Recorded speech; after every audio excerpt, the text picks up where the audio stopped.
Okay, so we talked about different types of vulnerabilities, malwares, hackers, and all of that, and we also showed some simple examples of exploiting and unpatched vulnerabilities, examples of running phishing attacks, and examples of executing a simple malware on a Windows machine. But all of this wouldn't make much of a sense if we don't also talk about ways that we can prevent all of these. Now, most of the stuff that we will mention in this lecture will have their own lectures and sections where we explain them in more detail. Nonetheless, let's mention what are the basic things we can do to stop the hacker exploiting vulnerabilities. So let's take unpatched vulnerability example first. The attacker scans our device. He finds out that there is an outdated software or service running on an open port on our machine, and he runs his exploit and gains access to our machine pretty easily, right? We saw it happen in the last lecture. And it also took just a few seconds for an attacker to get access to our machine. So let's think about what would be the easiest way to prevent this. Well, if you said to patch and update everything on this machine, you are correct. We should update all the services, applications, and softwares that are running on the target machine and that are also exposed to the internet. This way, attacker can try to exploit our machine, but it will be unsuccessful. Most common targets to unpatch vulnerabilities are applications that communicate over the internet, outdated operating systems, and browsers. These are three main targets, and you should always make sure you keep all of them up to date, otherwise you may be exposed to multiple vulnerabilities. Okay, but besides this, what is another layer of protection that we can add to make it even harder for hacker to target us?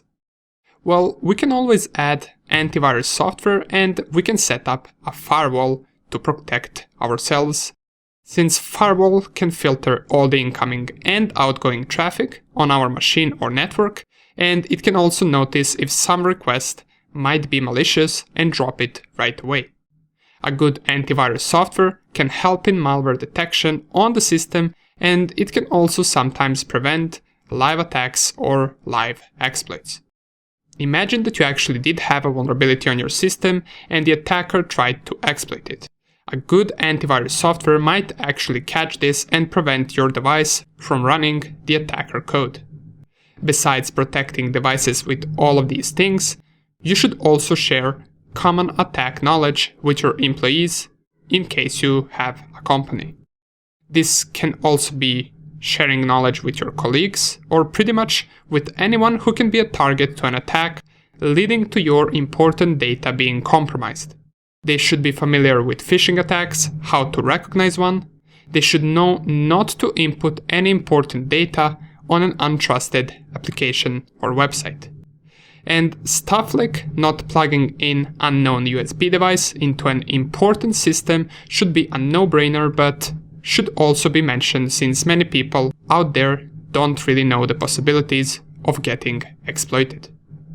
Besides that, developers of these apps and softwares that you are running should also be introduced to vulnerabilities.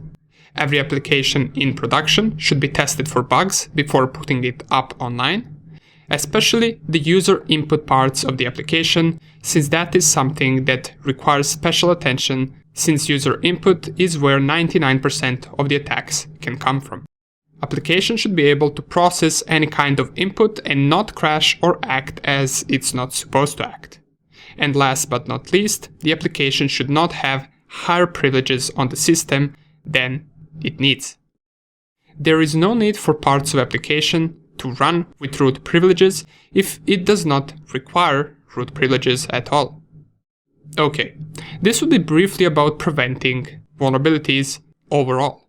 But right now, in the next section, let's take a practical look at how a simple zero-day vulnerability can occur and how just one incorrect function in code can lead to an entire system being compromised.